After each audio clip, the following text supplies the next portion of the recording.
Dan saatnya dia mau berfirman kepada kita. Mari kita membuka Alkitab kita dari kitab Kejadian 26 ayat yang pertama sampai dengan ayat yang ke-6. Khotbah pada hari ini diambil dari kitab Kejadian 26 ayat yang pertama sampai dengan ayatnya yang ke-6. Sudah ditampilkan di screen, kita akan baca. Kejadian 26 ayat yang pertama sampai dengan ayat yang ke-6 bunyinya demikian. Judul perikop ini adalah Ishak di negeri orang Filistin. Maka timbullah kelaparan di negeri itu. Ini bukan kelaparan yang pertama yang telah terjadi di dalam zaman Abraham. Sebab itu Ishak pergi ke Gerar kepada Abimelek raja orang Filistin. Lalu Tuhan menampakkan diri kepadanya serta berfirman, "Janganlah pergi ke Mesir, diamlah di negeri yang akan kukatakan kepadamu. Tinggallah di negeri ini sebagai orang asing, maka aku akan menyertai engkau dan memberkati engkau. Sebab kepadamulah dan kepada keturunanmu akan kuberikan seluruh negeri ini. Dan aku akan menepati sumpah yang telah kuikrarkan kepada Abraham ayahmu. Aku akan membuat banyak keturunanmu seperti bintang di langit. Aku akan memberikan kepada keturunanmu seluruh negeri ini. Dan oleh keturunanmu semua bangsa di bumi akan mendapat berkat. Karena Abraham telah mendengar firmanku dan memelihara kewajibannya kepadaku, yaitu segala perintah, ketetapan, dan hukumku, jadi tinggallah Ishak di Gerar." Sedemikian jauh pembacaan firman Tuhan pada hari ini. Saudara-saudara, kalau saya bisa kasih judul untuk khotbah pada hari ini adalah menghadapi tantangan di masa sulit. Sekali lagi, tema kita pada hari ini adalah menghadapi tantangan di masa sulit, saudara. Saudara-saudara, firman Allah berkata, dunia di mana kita hidup ini bukan semakin hari semakin baik, tetapi dunia di mana kita hidup ini semakin hari semakin sukar, saudara, atau semakin sulit. Nah, kita akan belajar dari seorang tokoh yang bernama Ishak, bagaimana dia menghadapi tantangan yang terjadi di dalam hidupnya. Dalam cerita ini kita membaca sebuah peristiwa ketika Ishak menghadapi situasi dan tantangan di dalam hidupnya. Ishak menghadapi bencana kelaparan di negerinya, dan bagaimana Ishak bisa survive, Ishak bisa mengatasi tantangan yang dia hadapi di dalam hidupnya. Saudara-saudara, hal yang dialami oleh Ishak bisa juga terjadi di dalam kehidupan kita. Ya, situasi dan tantangan yang sulit bisa terjadi di dalam hidup kita, bisa terjadi dalam diri siapa saja, saudara. Ya, setiap saat tantangan itu bisa muncul dalam kehidupan kita. Mungkin bukan bencana kelaparan seperti yang dialami oleh Ishak, tetapi situasi dan tantangan yang lain. Ya, ada yang mungkin menghadapi situasi dan tantangan dengan keluarganya. Ya, mungkin Anda sebagai seorang istri, Anda melihat kenapa kok suaminya sampai saat ini belum bertobat juga? Atau sebaliknya, saudara. Atau mungkin sebagai orang tua, kita menghadapi tantangan dengan anak-anak kita. Anak-anak yang memberontak terhadap orang tua. Ya, jadi banyak tantangan bisa terjadi dalam sebuah keluarga, saudara. Dan mungkin juga situasi dengan pekerjaan kita. Ya, kenapa karir saya kok nggak naik-naik? Kok mentok sampai di sini saja? Atau mungkin di situasi dalam pekerjaan, di mana Anda mungkin didiskriminasi, dan lain sebagainya, saudara. Dan juga mungkin bisa berbicara situasi dengan keuangan kita, atau bahkan situasi yang terjadi dengan pelayanan yang Tuhan percayakan dalam hidup kita. Ada banyak situasi dan tantangan bisa terjadi dalam hidup kita selama kita ada di dunia ini, saudara. Dan kadang-kadang tantangan-tantangan itu datang bertubi-tubi dalam hidup kita. Ya, yang satu belum selesai, sudah ada tantangan yang baru yang harus kita hadapi. Tantangan yang baru itu belum selesai, sudah ada lagi, lain lagi yang harus kita hadapi. Ya, dan kadang-kadang pada waktu tantangan-tantangan itu terjadi dalam hidup kita, rasanya seperti kita mau menyerah. Ya, nah saat ini kita akan belajar dari kehidupan Ishak, bagaimana dia menghadapi situasi tantangan yang terjadi di dalam hidupnya, yaitu ketika dia menghadapi bencana kelaparan yang dahsyat yang terjadi di negerinya. Yang pertama, Ishak memutuskan untuk mendengar dan taat melakukan firman Tuhan. Kita bisa baca itu sekali lagi di dalam Kejadian 26, ayat yang pertama sampai dengan ayatnya yang ketiga. Maka timbullah kelaparan di negeri itu. Ini bukan kelaparan yang pertama yang telah terjadi dalam zaman Abraham. Sebab itu Ishak pergi ke Gerar kepada Abimelek, raja orang Filistin. Lalu Tuhan menampakkan diri kepadanya serta berfirman, "Janganlah pergi ke Mesir, diamlah di negeri yang akan kukatakan kepadamu. Tinggallah di negeri ini sebagai orang asing, maka aku akan menyertai engkau dan memberkati engkau. Sebab kepadamu dan kepada keturunanmu akan kuberikan seluruh negeri ini, dan aku akan menepati sumpah yang telah kuikrarkan kepada Abraham ayahmu." Saudara-saudara, waktu terjadi kelaparan, firman Allah menjelaskan kepada kita, Tuhan menampakkan diri kepada Ishak, saudara. Kalimat Tuhan menampakkan diri ini mempunyai arti Tuhan yang berinisiatif untuk menemui Ishak pada waktu itu. Karena Tuhan melihat apa yang sedang dialami oleh Ishak. Dia melihat apa yang sedang terjadi saat itu dengan kehidupan Ishak, saudara. Oleh karena itu Tuhan berinisiatif menjumpai Ishak. Tujuannya adalah untuk menolong Ishak terlepas dari situasi atau tantangan yang dialami pada saat itu. Demikian juga dengan kehidupan kita. Saudara-saudara, kita harus percaya apapun situasi, tantangan yang mungkin sedang kita hadapi saat ini, kita harus percaya bahwa ada Tuhan yang tahu dan Tuhan yang melihat. Dia melihat apa yang sedang engkau alami saat ini. Apa situasi yang sedang terjadi di dalam hidupmu saat ini, saudara. Dan dia mau menolongmu. Ya, dia mau menolongmu. Kita harus percaya bahwa Tuhan kita, Tuhan yang tidak pernah meninggalkan kita, Tuhan yang tidak pernah membiarkan kita. Dia adalah Tuhan yang selalu peduli akan hidup kita. Amin. Ya. Jadi Anda harus percaya apapun situasi yang sedang engkau alami, Tuhan mau memberikan jalan keluar di dalam hidupmu. Dia mau membawa engkau keluar dari setiap situasi tantangan yang sedang engkau hadapi saat ini. Saudara-saudara, di sini dikatakan Tuhan berfirman kepada Ishak supaya dia jangan pergi ke Mesir. Saya percaya pada saat itu Ishak sedang bersiap-siap untuk pergi ke Mesir, atau dia berniat untuk pergi ke Mesir, saudara. Tetapi Tuhan melarang dia pergi ke Mesir, karena kalau dikatakan jangan pergi ke Mesir, itu artinya Tuhan tahu apa yang hendak dilakukan Ishak pada waktu itu.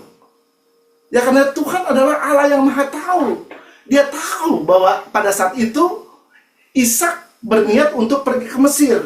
Makanya Tuhan menampakkan diri. Dia mau mencegah Ishak untuk pergi ke Mesir, saudara. Lalu kemana Ishak pergi pada waktu itu? Kita bisa lihat di dalam ayat yang ke-6. Perhatikan ayat yang ke-6. Jadi tinggallah Ishak di Gerar. Gerar ini adalah tanah orang atau negeri orang Filistin. Jadi di sini Tuhan menyuruh dia untuk tinggal di Gerar. Artinya Ishak mendengar dan melakukan apa yang Tuhan perintahkan di dalam hidupnya. Dia tidak jadi pergi ke Mesir, tetapi dia memutuskan untuk tinggal di Gerar seperti yang difirmankan Tuhan kepadanya. Saudara-saudara, biasanya kalau ada kelaparan, orang-orang akan pergi ke Mesir. Mereka akan pergi ke Mesir untuk mencari pertolongan. Sama seperti waktu kelaparan terjadi di zaman Abraham, saudara. Abraham ini bapak daripada Ishak, ya. Pada waktu terjadi kelaparan di masa Abraham, ya, kita bisa baca itu dalam Kejadian pasal 12, ya. Diceritakan di sana Abraham akhirnya menyingkir ke Mesir, saudara, untuk mencari pertolongan di Mesir. Jadi Ishak berpikir dia juga mau pergi ke Mesir, sama seperti yang dilakukan oleh ayahnya, saudara. Ini yang mau dilakukan oleh Ishak, karena dia sudah belajar dari pengalaman. Dia melihat apa yang terjadi dalam kehidupan bapaknya, saudara. Tetapi setelah dia mendengar firman Tuhan, akhirnya Ishak memutuskan untuk tidak melanjutkan niatnya pergi ke Mesir. Tetapi dia memutuskan untuk stay, untuk tetap tinggal di Gerar, di tanah orang Filistin, saudara. Kenapa? Yang pertama, karena dia percaya sepenuhnya kepada Tuhan yang telah berfirman. Firman Allah yang mengatakan, jadi tinggallah Ishak di Gerar, artinya pada waktu dia mendengar firman Tuhan itu datang dalam hidupnya, dia memutuskan untuk melakukan atau mentaati firman Tuhan. Jadi dia nggak jadi pergi ke Mesir, tapi dia memutuskan untuk tetap tinggal di Gerar seperti yang difirmankan Tuhan kepadanya. Saudara-saudara, penting dalam kehidupan kita untuk mendengar dan melakukan firman Tuhan di dalam hidup kita. Mendengar itu satu hal, tetapi melakukan itu adalah hal yang lain, saudara. Ya, karena banyak orang yang mendengar, tetapi tidak mau melakukan atau mentaati firman Tuhan. Alkitab mencatat, orang yang mendengar dan tidak melakukan firman Tuhan itu, dia diibaratkan atau diumpamakan seperti orang yang membangun rumahnya di atas pasir. Ya, orang yang membangun rumahnya di atas pasir itu adalah sebuah bangunan yang tidak kuat, saudara. Ya, pasir itu sebuah fondasi yang gampang goyah, saudara. Ya, jadi dikatakan orang yang mendengar firman Tuhan tetapi mengabaikan untuk melakukan firman Tuhan itu, dia seperti rumah yang dibangun di atas pasir. Pada waktu datang banjir, angin, badai, hujan, maka rumah itu akan roboh, saudara, akan runtuh. Ya, tetapi orang yang membangun rumahnya di atas batu adalah orang yang mendengar firman Tuhan dan melakukan firman Tuhan itu. Ya, diumpamakan seperti orang yang membangun rumah di atas batu, saudara.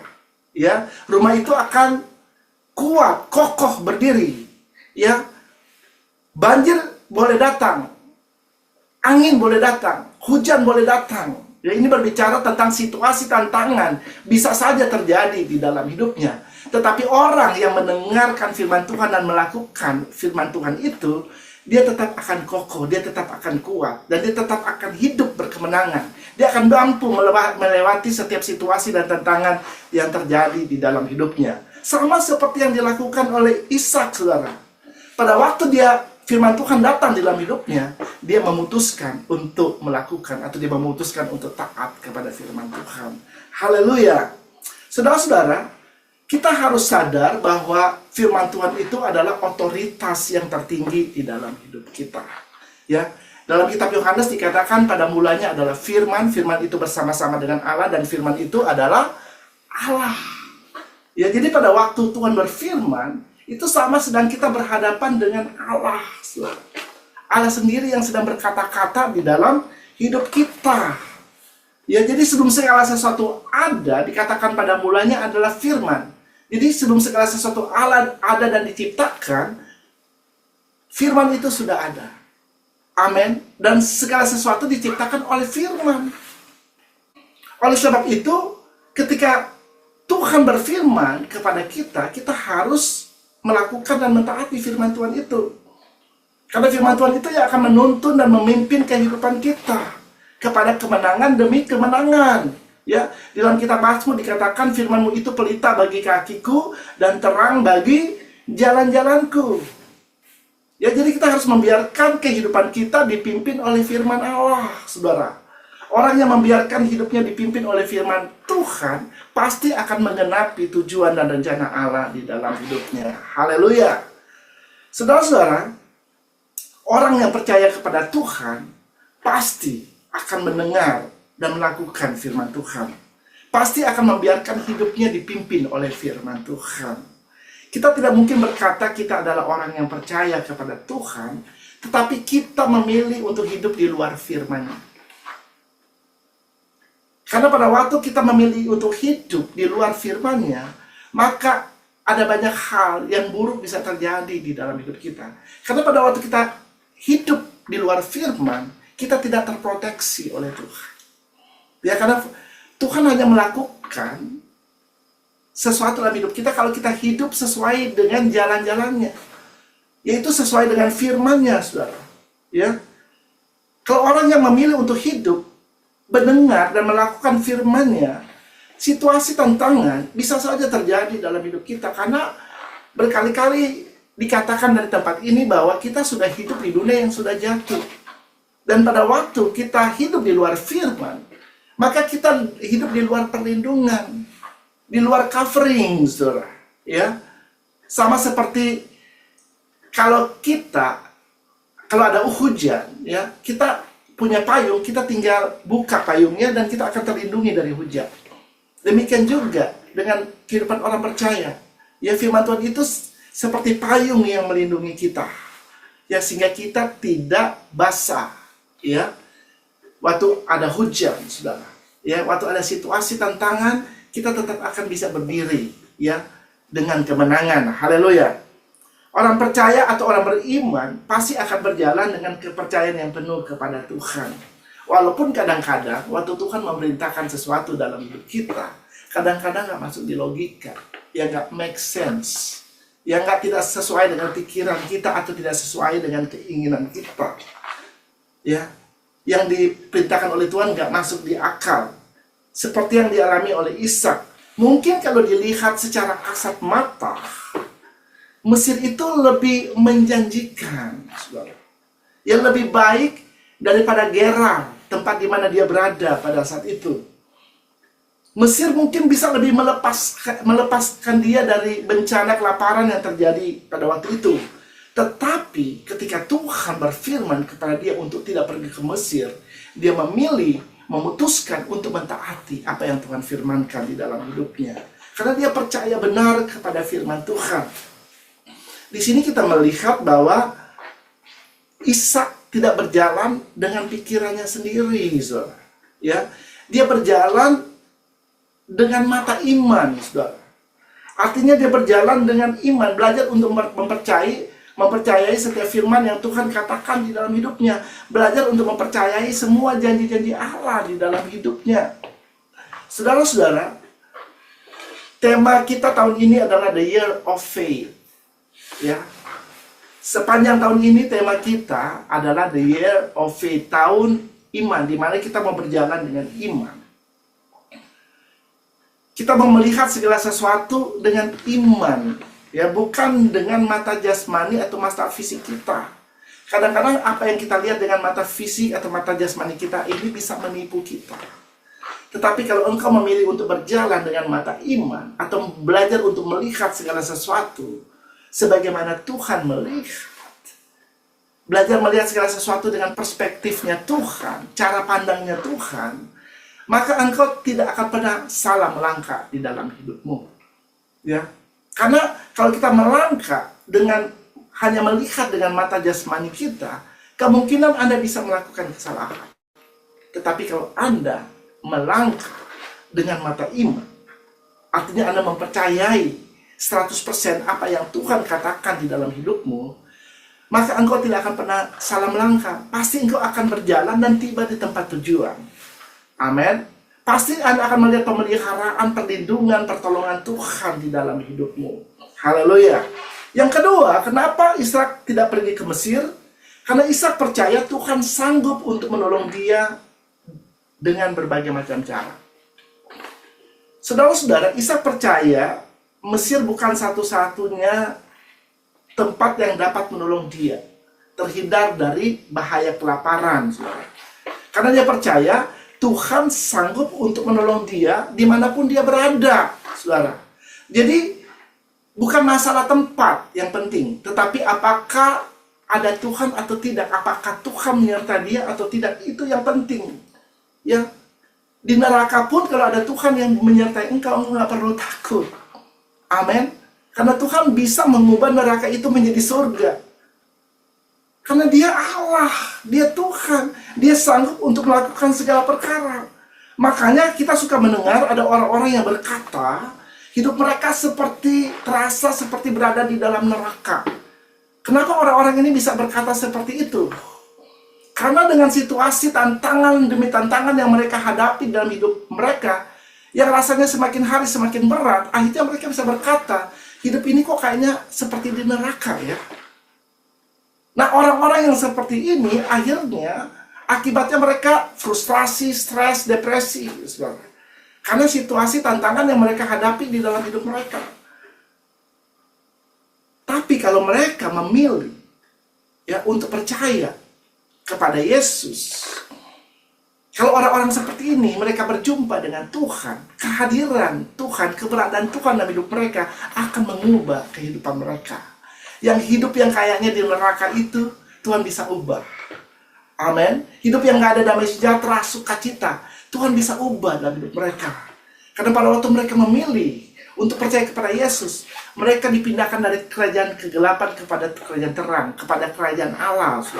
Dan firman Allah berkata, kerajaan Allah itu bukan berbicara soal makanan dan minuman, tetapi berbicara tentang kebenaran, damai sejahtera, dan sukacita oleh Roh Kudus. Orang yang memilih untuk hidup di dalam kerajaan Allah, maka kehidupan mereka akan dipenuhi kebenaran, damai sejahtera, dan sukacita oleh Roh Kudus. Haleluya. Ya. Yang kedua, bagaimana Ishak menghadapi situasi dan tantangan yang terjadi di dalam hidupnya. Ishak mempercayai penyertaan Tuhan dan berkat Tuhan di dalam hidupnya. Kita bisa baca itu di dalam ayat yang ketiga sampai dengan ayatnya yang kelima. Kejadian 26 ayat 3 sampai dengan 5. Tinggallah di negeri ini sebagai orang asing, maka aku akan menyertai engkau dan memberkati engkau. Sebab kepadamu dan kepada keturunanmu akan kuberikan seluruh negeri ini, dan aku akan menepati sumpah yang telah kuikrarkan kepada Abraham ayahmu. Ayat yang keempat, aku akan membuat banyak keturunanmu seperti bintang di langit. Aku akan memberikan kepada keturunanmu seluruh negeri ini, dan oleh keturunanmu semua bangsa di bumi ini akan mendapat berkat. Karena Abraham telah mendengar firmanku dan memelihara kewajibannya kepadaku, yaitu segala perintah, ketetapan, dan hukumku. Haleluya. Saudara-saudara, di sini dikatakan Tuhan menyertai dan memberkati kehidupan Ishak. Hidup dalam penyertaan dan berkat Tuhan itu sangat penting dalam kehidupan kita pada waktu kita berada di dunia ini, saudara. Karena dengan penyertaan Tuhan dan berkat Tuhan, kita akan bisa menghadapi tantangan demi tantangan yang terjadi di dalam hidup kita.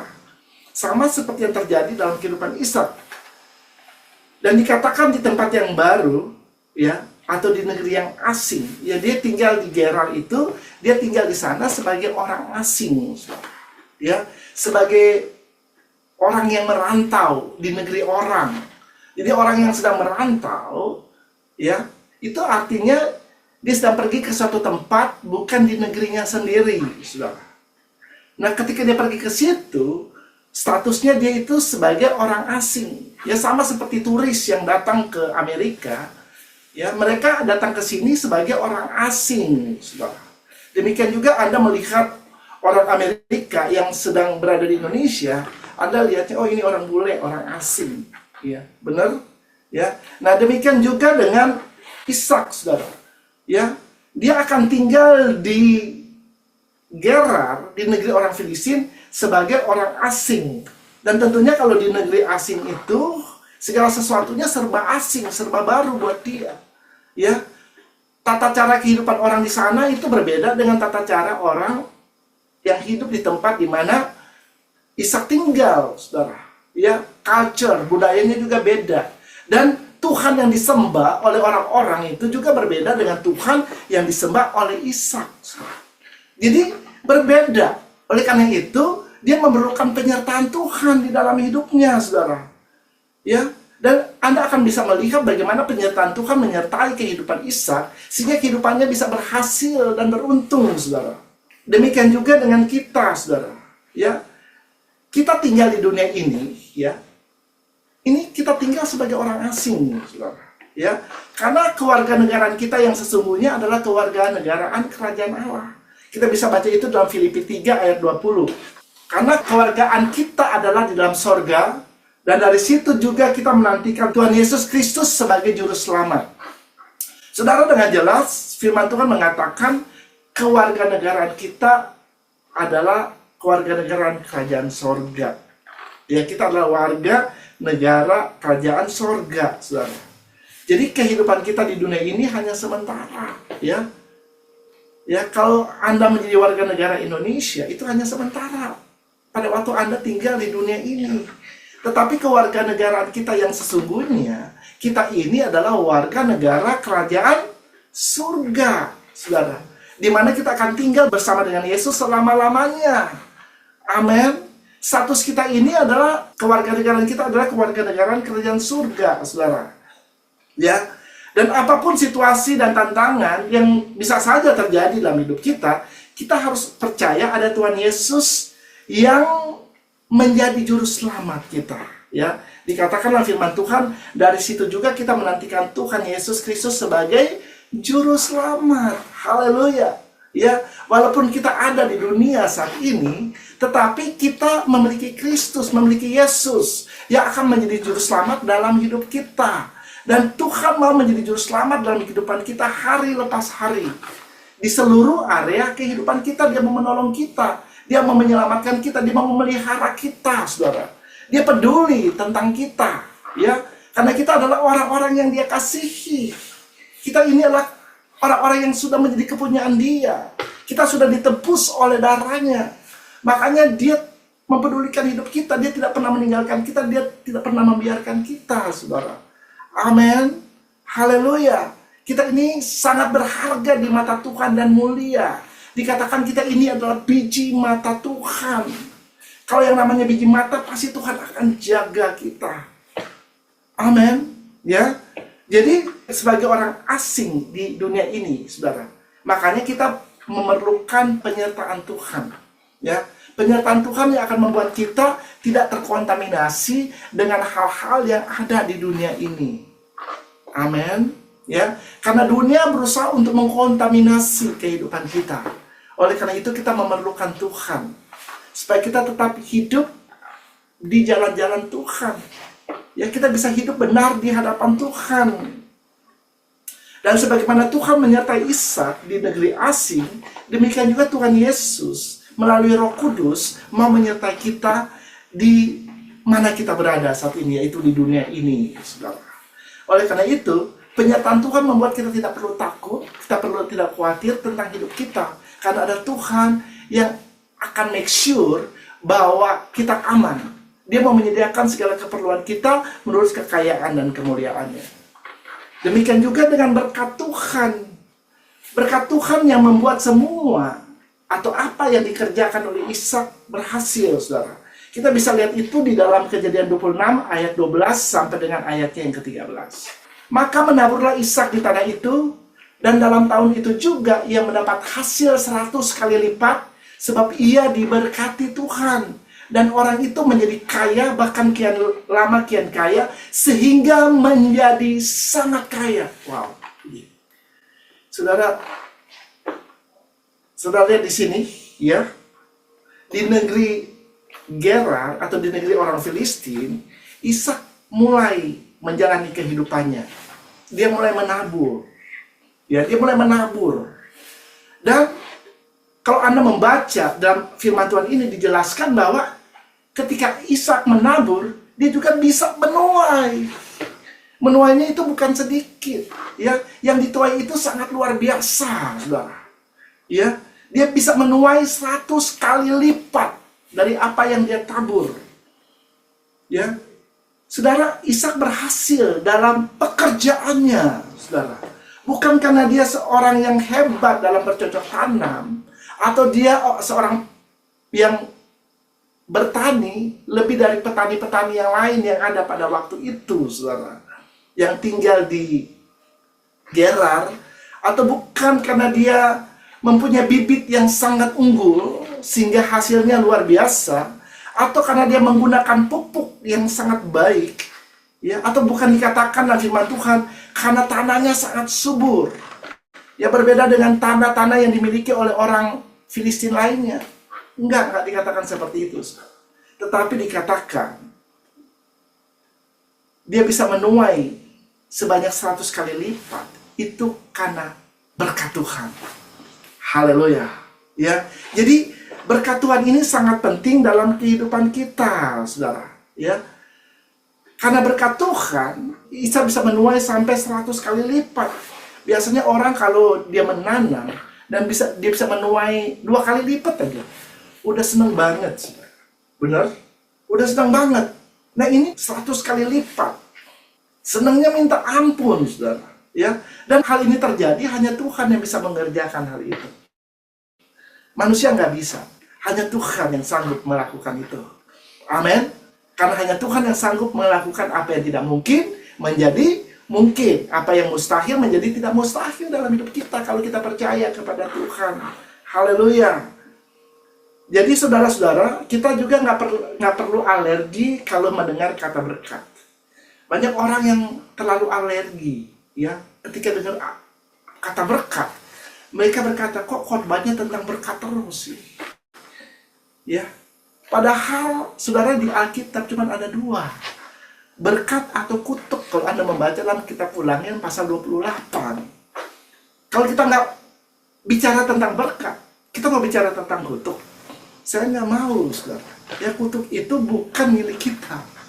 Kita orang yang sudah ditebus oleh darah Yesus. Makanya kita harus hidup di dalam berkat-berkat Allah. Siapa yang mau hidup dalam berkat-berkat Allah? Amin. Ya, jadi nggak ada yang di tengah-tengah, saudara. Saya mau hidup diberkati oleh Tuhan. Dan memang sejak semula Allah menciptakan manusia, manusia itu diciptakan dan diberkati oleh Tuhan. Dan disuruh beranak cucu untuk memenuhi bumi. Dan taklukkanlah itu.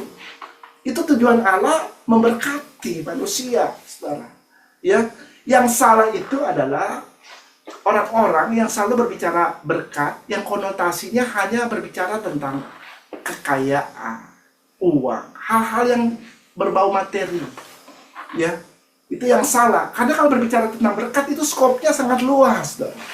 Ya, kita memerlukan uang, tetapi kita juga memerlukan berkat-berkat yang lain, saudara, untuk survive di dunia ini, untuk bisa hidup di dunia ini. Ya, ada berkat-berkat yang lain yang Tuhan memberikan di dalam hidup kita. Kita memerlukan perlindungan Tuhan dalam hidup kita pada waktu kita ada di dunia ini. Karena kita tinggal di dunia yang semakin hari semakin jahat. Ada begitu banyak bahaya yang bisa mengancam kehidupan kita. Makanya kita memerlukan berkat perlindungan Tuhan juga dalam hidup kita. Amin. Ya, kita juga membutuhkan berkat untuk kesehatan supaya kita tetap sehat. Saya percaya kita semua nggak mau kan hidup penyakitan. Amin. Nggak mau. Saya nggak mau hidup penyakitan. Saya mau hidup sehat. Amin. Kan memang itu janji Tuhan. Ya, waktu Tuhan Yesus ada di dunia ini, orang sakit yang datang kepada dia sembuhkan semuanya. Ya, oleh karena itu, kalau ada sakit penyakit menyerang hidupmu, saudara harus berdoa dan minta supaya Tuhan menyembuhkan engkau. Amin. Karena itu juga adalah berkat yang lain yang Tuhan memberikan di dalam hidupmu. Ya, dan juga ketika Anda menghadapi tantangan, situasi-situasi yang terjadi dalam hidupmu, Anda tetap kuat dan bisa bertahan sehingga Anda bisa melewati setiap tantangan situasi yang terjadi dalam hidupmu, itu juga adalah berkat Tuhan. Sama yang terjadi dalam kehidupan dari Ishak, saudara. Dia bisa melewati karena berkat Tuhan di dalam hidupnya. Amin. Ya. Dan banyak lagi berkat-berkat yang lain yang Tuhan memberikan di dalam hidup kita, saudara. Ya, kalau Anda diberkati, di mana Tuhan membukakan begitu banyak pengertian pada waktu Anda membaca Alkitab. Ya, Anda penuh dengan firman Tuhan. Tuhan juga mau memakai engkau supaya engkau juga bisa menjadi berkat buat orang lain dengan firman Tuhan yang Tuhan berikan di dalam hidupmu. Dengan pewahyuan-pewahyuan yang Tuhan berikan di dalam hidupmu. Sehingga engkau juga bisa menjadi berkat, diberkati untuk menjadi berkat. Amin. Ya, jadi ada banyak hal kalau kita berbicara tentang berkat. Ya, makanya dalam kitab Ulangan ayat pasal 28 dikatakan kalau engkau mendengarkan suaraku baik-baik dan melakukannya, maka semua berkat ini akan mendatangi engkau. Di situ Anda akan baca list dari berkat-berkat yang Tuhan akan berikan di dalam hidupmu. Tetapi sebaliknya, jika engkau mendengar firman-Ku dan tidak melakukannya, maka kutuk itu akan datang dalam hidup kita. Nah, kalau kita lihat di sini, Ishak memilih untuk mendengar dan melakukan apa yang Tuhan firmankannya. Tidak heran dia hidup di dalam berkat-berkat Allah. Amin. Saya percaya kita semua pun demikian. Kita mau memilih dan memutuskan untuk mendengar firman Tuhan dan melakukannya, mentaati firman Tuhan yang datang dalam hidup kita, supaya kita bisa hidup di dalam berkat-berkat Allah. Haleluya. Saya tidak akan memperpanjang khotbah pada hari ini. Saudara-saudara, situasi dan tantangan bisa saja terjadi dalam hidup kita, karena kita hidup di dunia yang sudah jatuh. Mari pada hari ini kita boleh belajar dari kehidupan Ishak ada dua hal yang sudah disampaikan. Yang pertama, Ishak memutuskan untuk percaya kepada Tuhan pada waktu tantangan terjadi dalam hidupnya. Yang kedua, Ishak mempercayai penyertaan Tuhan dan berkat Tuhan di dalam hidupnya, sehingga situasi dan tantangan yang terjadi dalam hidupnya bisa dilewati dengan kemenangan. Hal yang sama pun bisa terjadi dalam hidup kita kalau kita percaya. Penyertaan dan berkat Tuhan akan membuat kita bisa melewati tantangan demi tantangan yang kita alami di dalam hidup kita. Amin.